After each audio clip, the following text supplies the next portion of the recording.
자, 우리 오늘 인사는 좀 깁니다. 잘 기억하셨다가 인사합시다. 어떻게 인사하냐면 여호와는 나의 목자시니 내게 부족함이 없으리로다. 그렇게 인사하겠습니다. 좀 길죠? 근데 다 하실 수 있겠죠? 우리 한번 앞뒤에 계신 분들 걸어 인사합시다. 옆에 계신 분들도 시작. 여호와는 나의 목자시니 내게 부족함이 없으리로다. 아멘.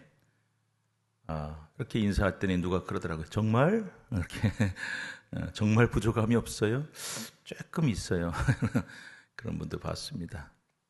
여호와께서 나의 참된 목자가 되어주시니 우리에게 부족함이 없는 줄로 믿습니다. 자, 지난 2주 동안 여러분 시편 23편 가지고 3주 동안 말씀을 나눕니다. 참 이상한 교회가 다 있다. 근데 여러분 이런 때 아니면 언제 하겠습니까? 수요일 또 수요 성서 아카데미 시간 아니면 언제 이렇게 시편 23편을 자세히 보겠습니까? 그래서 저는 좋은 시간인 줄로 그렇게 믿습니다. 오늘은 1절, 2절, 3절, 4절 말씀 지난번에 나눴거든요. 여호와는 나의 목자시로서 바알이 주는 것도 아니고 세상이 주는 것도 아니고 참된 풍요는 여호와 하나님으로부터 나온다. 그가 나에게 푸른 풀밭으로 또 쉴만한 물가로 인도하시고 안전하게 보호하시고 이끌어 주신다. 지치고 넘어지고 탈진하면 내 참된 목자는 한 마리라도 잊어버릴까봐 죽을까봐 그렇게 정성을 다하고 소생시키시고 또 사망의 음침한 골짜기를 다닐지라도 그 사나운 짐승이 달려들 때 지팡이와 막대기라기보다는 몽둥이에 가깝다 그랬습니다. 그것으로 양을 인도하는 지팡이, 몽둥이와 막대기로 악한 짐승과 사나운 짐승과 싸워 생명을 걸고 내 양을 보호하는 목자. 이런 말씀 드렸습니다. 아마 이 얘기 처음 들어보셨을 수도 있을 거예요. 지난번에 말씀을 우리 앞에서 했습니다마는 선한 목자의 반대말이 뭐냐? 교회 다니는 사람들은 전부 다 사꾼 목자입니다. 그렇게 해서 사꾼이란 말이 여러분이 저보고 예를 들어서 그럴 분은 안 계시겠습니다. 목사님은 사꾼 목자예요. 그러면 엄청난 욕이죠. 근데 그게 욕은 아니라 그랬어요. 원래는 나쁜 말이 아니고 그저 삭슬 받고 양을 대신 맡아 키워주는 역할인데 한 20% 정도는 여러 가지 위험 요소가 있기 때문에 손실되더라도 책임을 묻지 않기 때문에 그래서 굳이 한 마리 잃어버렸다고 그렇게 찾아 나설 일도 없고 사나운 짐승이 달려든다고 목숨 걸고 싸울 이유도 없기 때문에 사꾼 목자는 곧 그저 선한 목자의 반대말처럼 되었다. 선한 목자는 양이 내 양이기 때문에 그렇게 한다까지 말씀을 드렸습니다. 자, 오늘은 5절 말씀 같이 한번 5절 읽겠습니다. 시작. 주께서 내 원수의 목전에서 내게 상을 차려주시고 기름을 내 머리에 부으셨으니 내 잔이 넘치나이다. 원수의 목전에서 상을 베푼다는 말이 뭘까요? 양들에게 원수가 뭘까요? 상을 베푼다는 게 뭘까요? 양들의 원수는 광야에서 양들을 해치고 잡아먹으려고 드는 사나운 맹수들, 사자도 있고 곰도 있고 늑대도 있고 이리도 있고 하이에나 있죠. 그래서 그 앞에서 목자가 딱 지키고 있는 거예요. 지팡이를 들고 막대기를 들고 지키면서 양들이 마음껏 우리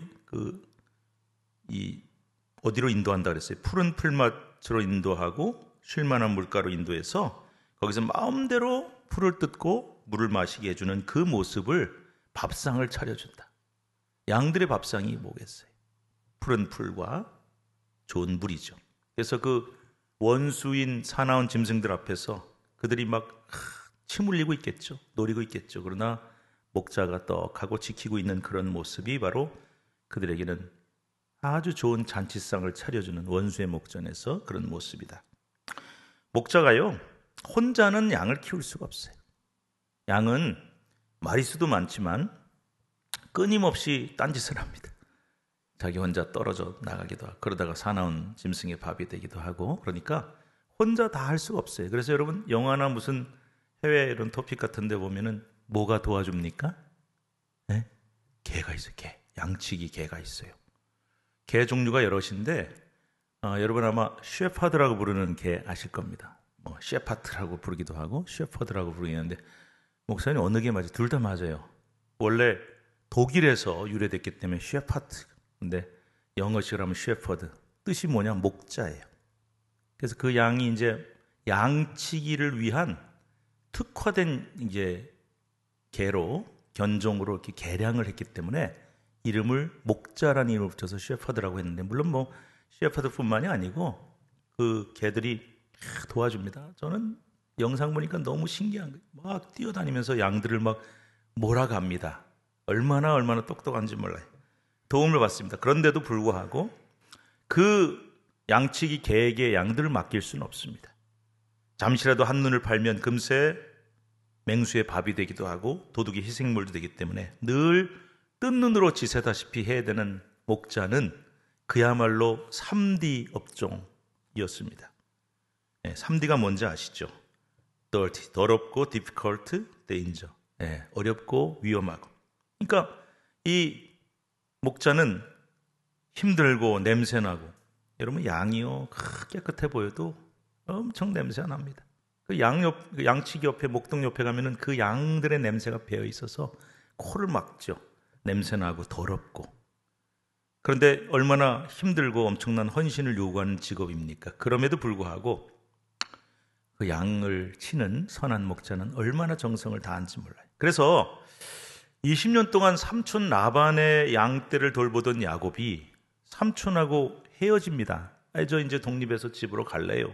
그때 그동안 자기가 고생하고 힘들었던 거를 표현을 해요. 하소연을 하는데 창세기 31장 39절 40절 말씀입니다. 한번 같이 읽어볼까요? 물려 찢긴 것은 내가 외삼촌에게로 가져가지 아니하고 낮에 도둑을 맞았든지 밤에 도둑을 맞았든지 외삼촌이 그것을 내 손에서 찾았으므로 내가 스스로 그것을 보충하였으며 내가 이와 같이 낮에는 더위와 밤에는 추위를 무릅쓰고 눈 붙일 겨를도 없이 지냈나이다. 이게 목자예요. 다시 한번 보여줘 보세요. 사나운 짐승이 와서 물어 뜯어 죽입니다. 그런데 뜯어 죽이면은 자기는 물론 어쩌면은 사꾼이잖아요. 그죠? 물론 자기 장인이고 외삼촌이지만은. 그래서 외삼촌한테 가져가서 죽었는데 어떡하죠? 그렇게 안 했다는 게 자기가 책임을 진 거예요. 그 다음에 낮에 도둑 맞았든 밤에 도둑 맞았든 외삼촌이 그것을 내 손에서 찾았다라는 말은 거기 뭐라고 가로치고 돼 있어요? 외삼촌이요 장인이 손해배상 청구해. 야 이놈아 네가 책임져야 돼. 그래서 그걸 다 물어줬다는 거예요. 야곱이. 이런 장인 참 힘들어요. 그죠? 이런 장인 안 만나야 돼요. 그리고 내가 스스로 그걸 보충했고 낮에는 더위와 밤에는 추위를 무릅쓰고 눈 붙일 겨를도 없이 고생했다. 이게 바로 목자예요. 피리 부는 목동 아주 그냥 운치가 있어. 아니에요. 그래서 선한 목자 되신 우리 주님은 우리를 위해 얼마나 애쓰고 고생하신다는 것을 이 창세기 말씀에서 알 수가 있어요. 더불어 뜬 눈으로 지새우다시피 하면서 긴장감을 늘 놓칠 수 없는 직업이 있습니다. 바로 목자인 목회자들. 그 마음과 고생도 조금이나마 좀 알아주시면 좋겠어요. 사실은 물론 이 시간에 목사님들 고생하는데 이 얘기를 할 마음은 없습니다만은 출근 시간과 퇴근 시간이 정해져 있지만 그거는 별 의미가 없습니다. 퇴근했다고 그래서 일 생기면은 나 퇴근했으니까 안 가요. 그렇게 못 하거든요. 그래서 늘 긴장해 있고 특별히 이제 너무 위독하십니다. 이러면 그냥 정말 잠을 못 자고 이렇게 대기해야 되는 이런 모습들, 새벽이든 밤이든 낮밤 없이 그렇게 애쓰고 수고하는 그런 모습들이 여러분 목자의 모습이고 목회자의 모습이에요. 조금 더 기도 많이 해주시기를 부탁합니다. 얼마 전에 친구 목사님들 만나서 얘기하는데 장례 얘기가 나왔습니다. 그런데 장례 얘기 가지고 이렇게 우스갯소리 하면 안 되는데 무슨 얘기가 나왔냐면은 얼마 전에 누가 돌아가신다 그래서 가서 임종 예배를 드렸다. 그랬더니 옆에 있던 친구가 나는 똑같은 분 임종 예배를 4번 드린 적이 있다 그러더라고요. 임종 예배만 드리면 다시 일어나셔가지고 또 사시고 또 좀 있다가 돌아가실 것 같다 그래서 임종 예배 드렸더니 또 다시 일어나. 그래서 4번 드리고 5번째 돌아가셨다고 그래요. 그래서 우리끼리 웃을 일은 아닌데 웃고 말았습니다. 여러분 그런 거예요. 목회자의 삶. 난 몇 번 갔으니까 나 안 가요. 그렇게 못 하잖아요. 그래서 목자들의 삶을 또 조금이나마 여러분 알아주시고 기도 많이 해주시기를 부탁합니다. 자, 그런데 내 머리에 기름을 바른다 그랬어요. 기름을 왜 양머리에 목자가 바를까요? 간혹 맹수가 나타나면 이렇게 된다 그래요. 목자가 지켜주죠. 막대기 들고 몽둥이 들고 지켜요. 근데 그 맹수가 자기를 잡아먹으려고 하고 위협하는 그 경험을 한 양은요, 양이 굉장히 소심하다 그래요. 그래서 두려워서 벌벌벌 떨면서 그 맹수를 물리쳤음에도 불구하고 공황 상태에 빠져, 패닉이라 그러죠. 빠져서 덜덜덜덜 떨고 있는 거예요. 그 맹수를 쫓아냈음에도 불구하고. 그러면 떨고 있는 양을 그늘로 데려가서 귀와 목덜미 주위를 마사지를 해주고 안정을 시켜주고, 그때 이제 마사지를 할 때 우리 왜 사람도 그러잖아요. 마찰열도 줄이고 털도 안 뽑히려고 가져온 기름병을 열고 올리브 기름을 부어서 마사지를 해주는 그런 정성스러움을 다 바치는 그런 목자라는 뜻이고요. 그 다음에 내 잔이 넘치나이다 그랬어요. 누구의 잔일까요? 무슨 잔일까요? 이것은 광야의 손님을 대접하는 전통에서 나온 말이라고 합니다. 자, 손님이 광야에서 찾아옵니다. 그 햇빛이 막 쨍쨍 내리쬐는 그 길을 며칠씩 걸어서 그 손님이 친구 집에 도착하면 친구는 발 씻을 물을 내어줍니다. 식사와 음료수를 대접합니다. 그때 물이 귀하기 때문에 친구의 포도주 잔을 가득 채워주면서 그 갈증을 면하게 해준다는 것입니다. 지금도요, 베두인이라고 불러요. 베두인이 누구냐면 그 광야에서 그 중동 지역에 양을 치면서 텐트를 치고 살아가는 그런 사람들인데, 저도 어디 그 얘기를 참 많이 들었는데요. 그냥 한국 사람인데 말이죠. 그냥 가면은 무조건 발 씻는 물 주고 음식 대접하고 주무시게 하고, 이게 그 사람들의 전통이라는 거예요. 이 사람이 나하고 뭐 친분 관계가 있냐, 뭐 위험하냐, 그런 거 안 따진 그런 그 광야 생활의 특징 때문에 나온 건데, 바로 그렇게 포도주 잔을 가득 채워서 갈증을 면하게 해주는, 그래서 잔이 넘치도록 채워준다는 말은 존경, 사랑, 환영의 의미를 갖고 있다. 그래서 광야 같은 인생길을 걸어가는 성도들에게 선한 목자 되신 우리 주님은 풍성한 사랑과 환대를 보여주신다는 것을 의미한다는 것입니다. 자, 질문 몇 가지 보겠습니다. 첫 번째 질문 보여주세요. 한번 같이 읽어볼까요? 시작. 나는 내게 맡겨진 양을 위해 희생하고 고생할 각오가 되어 있는가? 누구한테 물어보는 걸까요? 우리 목사님들, 교육자들 뿐만이 아니고, 제가 지난번에도 말씀드렸는데, 목회자들만 목자가 아니에요. 여러분 모두가 목자시기 때문에 여러분에게 맡겨진 양이 있습니다. 마리수는 좀 다르지만, 사람을 말이라고 해서 죄송합니다만은 그 양이니까 마리수가 좀 달라요. 그래서 그럼에도 불구하고 여러분에게 꼭 있습니다. 저는 구역장도 아니고 뭐 회장도 아닌데요. 아니에요. 잘 보세요. 여러분이 도와주고 살펴주고 해줘야 될 양들이 꼭 있어요. 그 양을 위해서 희생하고 고생할 각오가 되어 있냐라고 주님이 묻고 계신 것입니다. 두 번째 문제 보겠습니다. 읽을까요? 하나님이 공포와 두려움에 사로잡힌 나를 위로하고 버림받거나 멸시받은 나를 환대해 주신 경험이 있는가? 양들이 맹수를 만났을 때 벌벌벌 떨 때 마사지 해주고 안정시켜주는 것처럼, 우리가 세상 살다가 실패하고 어려움 겪고 힘든 일을 만나고 할 때 이 공포와 두려움, 사람은요 이 트라우마라고 부르죠. 한번 힘든 일이나 공포스러운 일을 겪으면 그 공포가 꽤 오래 갑니다. 오래 가요. 근데 그때 나를 위로해 주시고, 또 세상에서 때로는 버림받고 멸시당했던 나를 환대해 주시는 경험을 해본 적이 있냐? 있으실 줄로 압니다. 그래서 실패하고 힘들고 어렵고 상처받고 했을 때 선한 목자이신 주님을 통해 위로와 소망을 얻으시기를 축복합니다. 자, 6절 이제 마지막 말씀으로 들어갑시다. 6절 같이 읽겠습니다. 6절 시작. 내 평생에 선하심과 인자하심이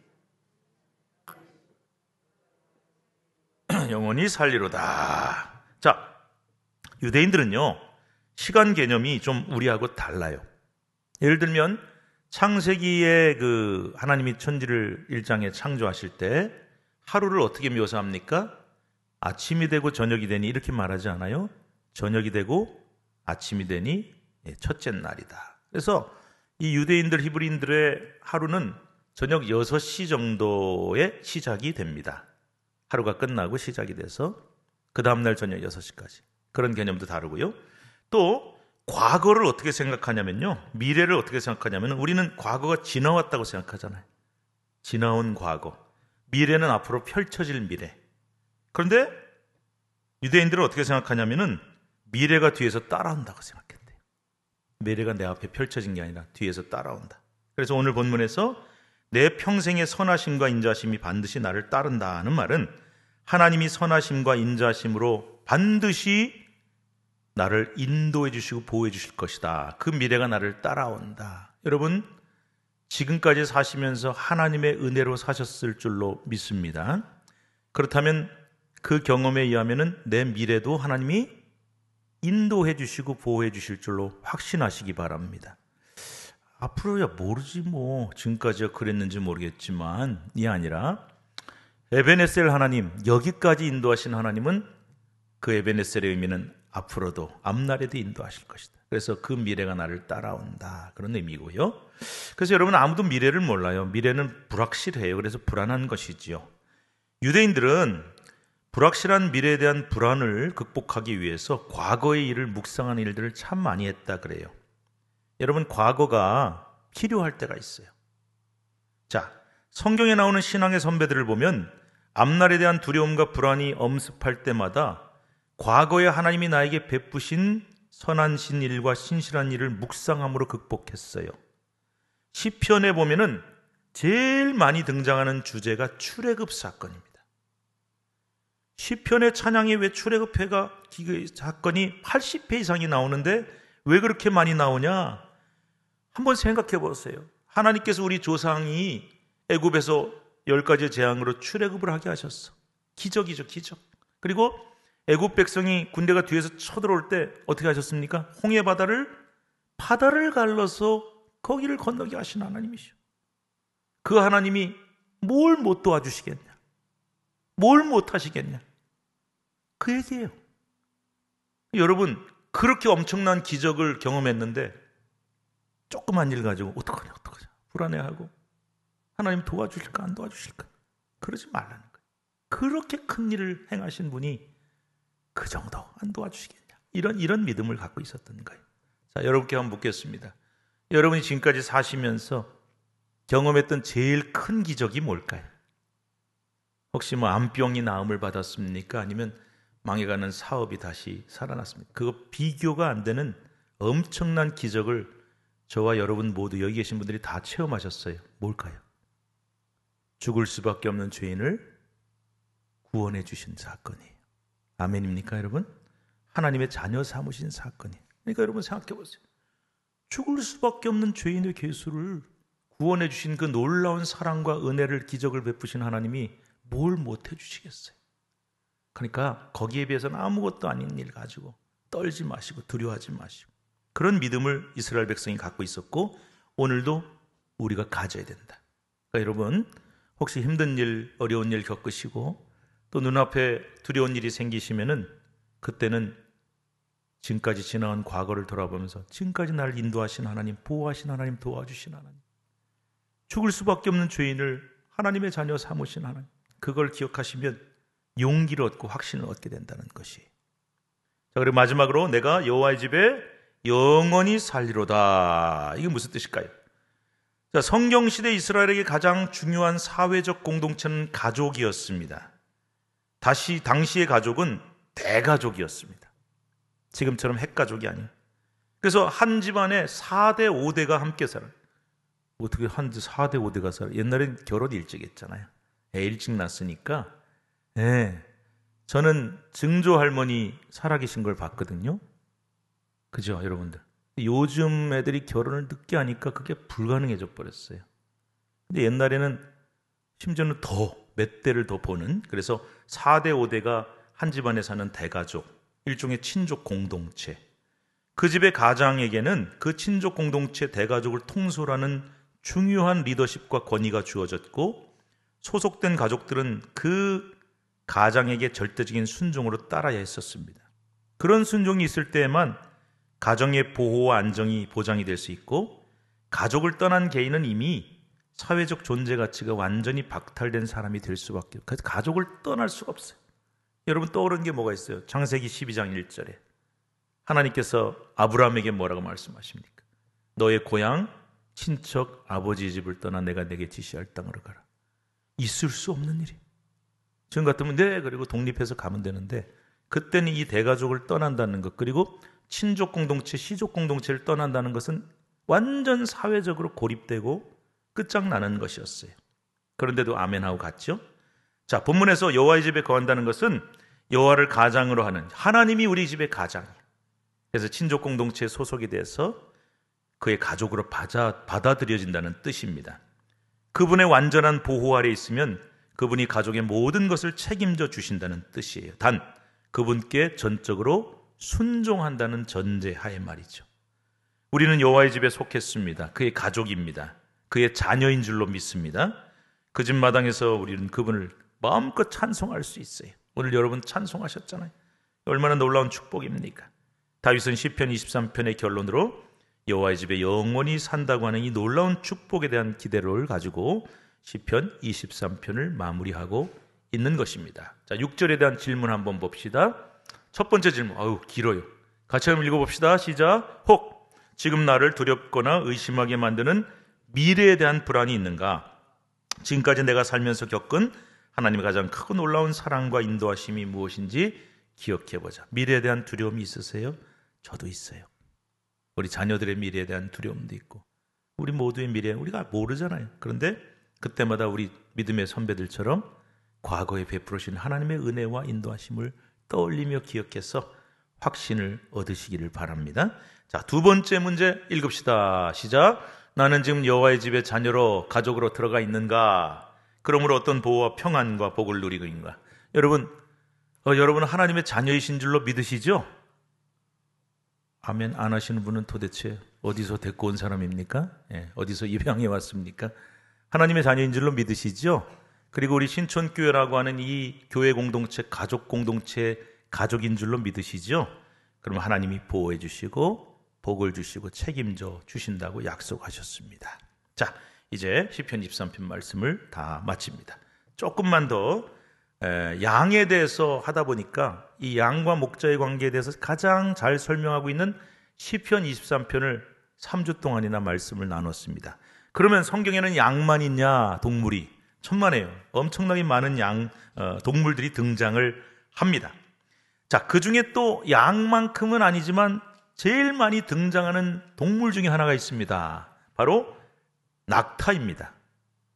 약대라고도 그렇게 번역을 했는데 그 약대라는 말 옛날 우리 성경에는 다 약대였는데 이제 낙타로 다 번역을 했어요. 자, 사진 한 장 보실까요? 사진 혹시 있어요? 네, 혹시 좀 찾아보세요. 제가 성지순례 갔을 때 찍은 낙타 사진 있는데 있으면 그냥 아무 때나 보여주세요. 제가 설명할 테니까. 없으면 할 수 없고요.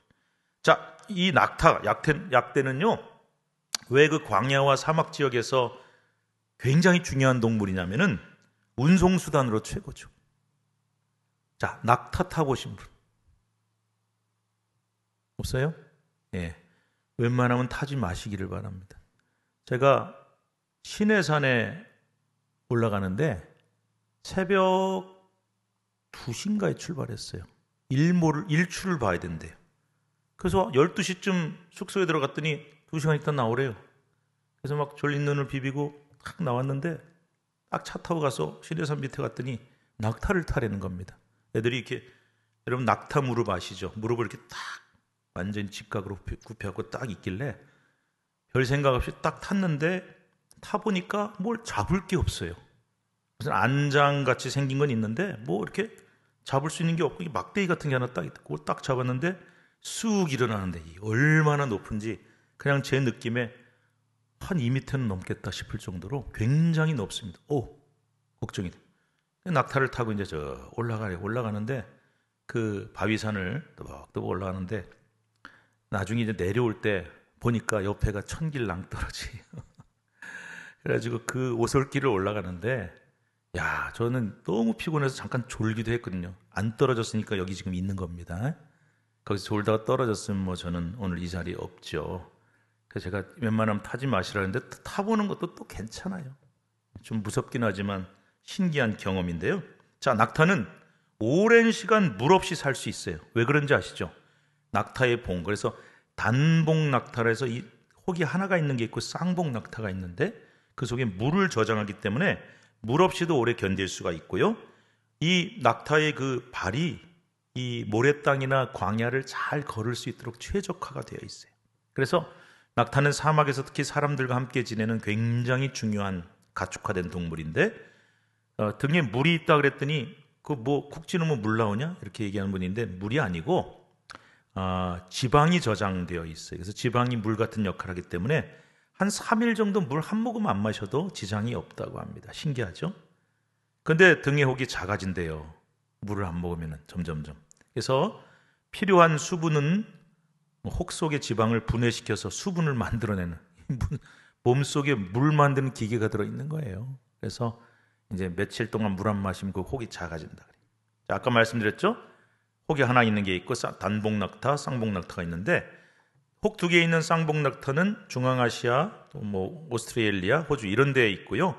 단복낙타는 북아프리카, 중동에 많아요. 그래서 이제 성지순례나 이런 데를 가보면은 단복낙타 이 봉이 하나인 더 타기가 어렵겠죠? 한 90% 정도 되고 히브리어로 낙타는 까말이라고 부릅니다. 까말. 여기서 뭐가 나왔는지 아시겠죠? 영어로 카멜입니다. 한글 개역 성경에는 약대로 다 번역되어 있었는데 개역 개정판으로 번역할 때 낙태로 싹 바꿨는데 이상한 게 하나 있더라고요. 스가랴 14장 15절에 약대라고 돼 있어요. 딱 한 구절만 약대라고 돼놓고 다 바꾼, 이건 아마 실수한 것 같아요. 번역하다가 똑같은 사람이 다 번역한 게 아니라 여러 명이 하다 보니까 아마 뭐가 사인이 안 맞아서 하나만 그렇게 한 것 같아요. 나머지는 다 낙타로 바꿨습니다. 성경에 제일 처음 낙타가 나타난 것은 창세기 12장 16절 아브라함이 바로로부터 짐승을 얻을 때 낙타가 있었고요. 그 다음에 리브가 이야기가 창세기 24장에 나오는데 거기에 뭐 낙타가 나오고요. 근데 어떤 사람이 그때는 주전 한 1000 몇백 년인데 그때 낙타가 애굽에 없었는데 이거 맞아 틀려 뭐 이런 얘기를 하는데요. 뭐 어쨌든 간에 족장시대에 들어서서는 확실히 팔레스타인 지역에 낙타가 있었는데 주전 1800년 초엽에 낙타가 이미 사막을 횡단하는 교통수단으로 쓰였고 지금도 그림 나왔네요. 어디서 찾았나 봐요. 어이구 빨리 찾았네. 이런 식으로 이제 낙타가, 근데 귀엽죠? 귀엽죠? 하나도 안 귀여워요. 실제 보면 무섭게 생겼어요. 그리고 상당히 아까 제가 얘기했지만 다리를 쭉 뻗으면 굉장히 높습니다. 저기다 짐도 굉장히 많이 지고 하고 사람을 태우고 시속 수십 킬로로 달릴 수가 있습니다. 그래서 사막에서는 전쟁할 때 말 탔다가는 큰일 납니다. 말이 모래 푹푹 빠지거든요. 낙타는 모래 안 빠지게 발이 그렇게 딱 돼 있기 때문에 수십 킬로로 달리는 아주 신기한 그런 짐승입니다. 그래서요, 이제 뭐 다른 내용들은 다 넘어가고 낙타가 성경에 참 많이 나온다라는 것을 여러분 기억하시고, 구약에 주로 나오는데 신약에는 별로 나오질 않아요. 이때는 이제 낙타를 많이 쓰지 않았던 것 같습니다. 그래서 한 6번 정도밖에 안 나오는데, 여러분 세례 요한이 무슨 옷 입었는지 아세요? 낙타털 옷을 입었다. 그런 데 나와요. 자, 그리고 제일 유명한 신약에 나오는 낙타에 관한 구절 중에 제일 중요한 거, 시편 23편이 왜 나옵니까? 방송실 끄시고. 자, 제일 중요한 제일 유명한 말씀, 마태복음 19장 24절, 마가복음 10장 25절 등등에 나오는 낙타가 바늘귀로 나가는 것이 부자가 하나님의 나라에 들어가는 것보다 쉬우니라 그랬어요.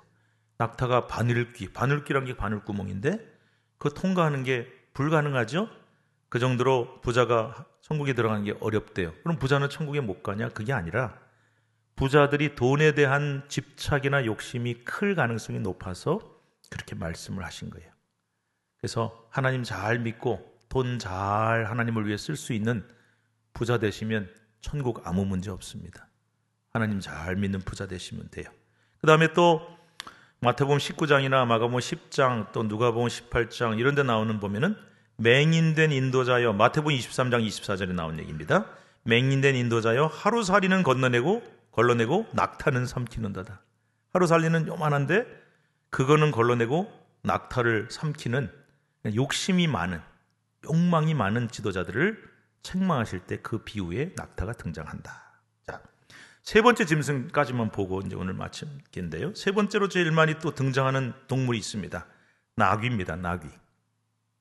낙인데, 이제 다음 시간에 이제 인도하시는 목사님이 이제 거의 이제 성경의 그 풍습이 끝나가는데요. 제가 미리 말씀드릴게요. 다음 시간에는 이제 노새도 나오고요, 소도 나오고, 근데 다 설명을 일일이 드리려면 몇 달 해도 모자라요. 그래서 그냥 제목하고 내용만 간단하게 해서 성경이에요. 말, 개, 돼지, 여우, 사자 이런 동물들이 많이 등장하고요. 독수리도 나오고 비둘기도 나와요. 근데 다음 시간에 이제 설교하는 목사님이 얘기하겠지만은 성경에 동물 이름이 굉장히 많이 나옵니다. 근데 여러분, 레위기 11장에 보면은 악어도 나오고 도마뱀도 나오고 카멜레온도 나와요. 이 사막에 이런 동물이 있구나. 그리고 잠언 30장 제가 그냥 숙제로 하나 내드릴게요. 다음 주에 말씀 나누겠지만 한번 집에 가셔서 읽어만 보세요. 잠언 30장 15절부터 보면은 별의별 동물들이 다 나와요. 자, 힌트. 거머리도 나오고요. 그 다음에 까마귀, 독수리, 그 다음에 뱀, 그리고 저 뒤에 가면은 개미, 사반이 뭘까요? 성경에 사반 나오거든요. 다음 시간에 말씀을 드릴 거예요. 그 다음에 또 메뚜기, 도마뱀, 정말 사자, 사냥개, 순념소 엄청나게 많은 동물 종류가 나오니까 한번 집에 가셔서 다음 시간까지 잠언 30장 15절부터 나오는 동물들을 한번 이렇게 표시하면서 읽어보시면 도움이 되겠습니다. 자, 나귀 얘기 잠깐 하고 마칠게요. 한글 표준 이름은 나귀가 아니라 당나귀입니다. 여러분 당나귀로 더 아실 거예요. 세계 모든 부위 거의 지역에 분포되어 있고 키가 한 140, 150밖에 안 돼요. 조금해요. 낮아요. 그리고 몸무게는 한 350에서 400kg 되는데, 이 당나귀가 가축화시킨 거는 이 물건 나르는데 최적화되어 있어요. 제가 이렇게 나귀를 만나보니까 진짜 조금해요. 저 키보다 작은데 얼마나 무거운 짐을 지고 그 시내산 같은 데를 잘 올라오는 걸 보면서 요걸 하려고 길들여서 만든 것이 나귀, 당나귀입니다. 그래서 가축화가 됐고요. 영어의 나귀는 ass라고 하는데 이게 작은 것이라는 뜻이고요. 또 라틴어 아시누스에서 나왔고요. 현재는 이제 성경의 비유, 동물학 용어로 남아있을 뿐 일반적으로 이 말은 잘 쓰지 않는데, 그 대신에 이 당나귀라고 하는 말은 덩키라고 그러죠. 이게 이제 완전히 가축화된 당나귀를 뜻하는데, 히브리인들은 이 나귀를 어디다 썼냐? 집 나르는데 정말 최적화되어 있어요. 그리고 연자 맷돌, 지난번에 우리 공부하셨죠? 맷돌 종류가 몇 가지 있다고 사진 보셨어요. 사람이 돌리는 맷돌, 그것도 얼마나 무겁습니까? 그런데 연자 맷돌은 제가 이스라엘에서 가서 보니까 정말 제 키보다 큰 맷돌이 있어요. 사람이 못 돌리잖아요. 사람 돌린 얘기가 나오긴 나오더만요. 어느 사람이 돌렸을까요? 삼손이. 그죠? 네, 그래서 돌린 적은 있지만 보통 나귀들이 이 연자 맷돌을 돌려서 곡식을 찢게 만듭니다. 그러니까 여러분, 제가 이제 성지순례를 아마 내년부터는 연차적으로 좀 가려고 이제 생각을 하고 있는데, 계획을 좀 말씀을 드릴게요, 나중에. 근데 제발 좀 빨리 이스라엘이 평화가 와서, 다른 나라도 좋지만은 이스라엘을 가보면 좋겠다 싶은 게, 가면 이제 성경 읽을 때 눈앞에 입체적으로 싹 보이는 거예요. 너무 재미있죠. 근데 연자 맷돌을 목에 메고 바다에 빠지는 게 낫다 그럴 때 우리는 맷돌, 이런 맷돌 아니에요. 아까 얘기한 연자 맷돌은 제 키보다 큰 것도 있어요. 그건 목에다 메고 바다에 빠져줘 그래요. 소자 하나 실족시키는 것보다. 딱 벌써 느낌이 오잖아요. 그 다음의 내용들은 뭐 다 생략하고요. 성경에 여러 가지 어떤 그런 나귀들이 등장하는데, 나귀들은 주로 이제 말이나 뭐 이런 것들은 좀 부유한 사람들이 쓴 동물인데, 나귀는 조그맣고 그러니까 싸고 값이 싸요. 그래서 가난한 자들과 가까운 동물로 묘사가 되고, 그리고 예수님께서 뭘 타고 예루살렘에 입성하십니까? 어린 나귀를 타고 들어가셨다. 이거는 예수님의 낮아지심, 그의 겸손하심을 뜻하는 것이죠. 이사야는 1장 13절에 이런 말씀합니다. 소는 그 임자를 알고 나귀는 주인의 구유를 안 것만은 이스라엘은 알지 못하고 나의 백성은 깨닫지 못한다. 소도 임자 알고 나귀도 주인의 구유를 아는데 이스라엘 백성은 하나님의 은혜를 몰라. 네, 요게요, 좀 속된 말이지만 이해하시기 바랍니다. 요즘에 나쁜 말 쓸 때 개, 돼지만도 못해, 그런 말 쓰잖아요. 그랬더니 어떤 사람이 아주 문제 많은 사람 보고 개란 말 쓰지 말라. 개가 훨씬 낫대요. 걔는 충성스럽고 배신 안 한대요. 그 얘기예요. 그래서 그 짐승들보다 못한 이스라엘 백성, 은혜를 모르는 백성들이란 뜻이고요. 욥기에서는 나귀의 울음소리에 대해서 비유를 하고 있고, 복음서 외에 신약에는 딱 한 번 나오는데, 신약에서는요, 베드로가 구약에 나오는 발람 선지자 사건을 말할 때 사용이 됩니다. 여러분, 발람 아시죠? 발람이 발락의 사주를 받아서 이제 안 간다고 버티다가 간다 그랬더니 뭘 타고 갔습니까? 나귀 타고 가는데, 이 나귀가 딱 보니까 저 앞에 하나님의 사자 칼을 탁 들고 있는 거죠. 가면 죽겠구나. 그래서 막 안 가는데 이 선지자라는 자는 그걸 못 보고는 나귀를 막 채찍질을 하고 막 때립니다. 그래서 하나님이 나귀 입을 열어서 말하게 하시잖아요. 여러분, 이게 진짜 코미디예요. 그 천한 비천한 나귀는 눈이 띄어서 하나님의 사자를 보는데, 선지자가 그걸 보지 못하는 나귀를 때리는 이런 모습, 참 부끄러운 모습을 비유할 때도 나귀가 쓰여진다. 자, 여기까지만 말씀 나누고요. 이제 다음 시간에 아까 말씀드린 대로 노새, 소, 여러 가지 동물들, 그리고 아까 제가 읽어오시라고 한 본문들 마치고, 그 다음에 이제 내용이 어떻게 되냐면 성경의 식물인데, 제가 전에 말씀드렸죠. 성경에 나오는 식물이 수천 가지 다 다룰 수 없어서 가장 대표적인 3대 나무, 제가 오늘 군부대 가서 설교를 했는데요. 물어보니까 다 알더라고요. 3대 나무 무슨 나무? 포도나무, 무화과나무, 감람나무, 3가지가 있다. 거기까지 하면 이제 마치게 되고요. 그 다음에 성경의 풍습에서 마지막에 구약에 나오는 제사의 종류를 말씀드리고, 풍습은 그 길도 길게 했던 것은 이제 끝납니다.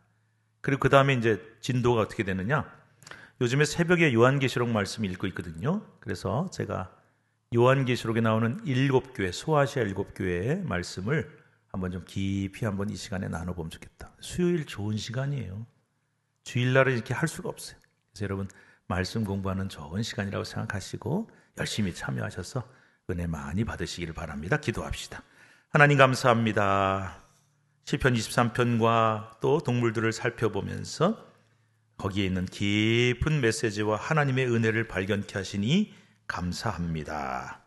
우리가 하나님 앞에 좋은 목자를 만난 좋은 양이 되게 하시고, 정말 소보다도 못하고 나귀보다도 못한 존재가 아니라 하나님의 은혜를 알고 그 은혜를 기억하며 미래를 헤쳐나가는 믿음의 사람들로 삼아 주옵소서. 예수님의 이름으로 기도드립니다. 아멘. 자, 우리 찬양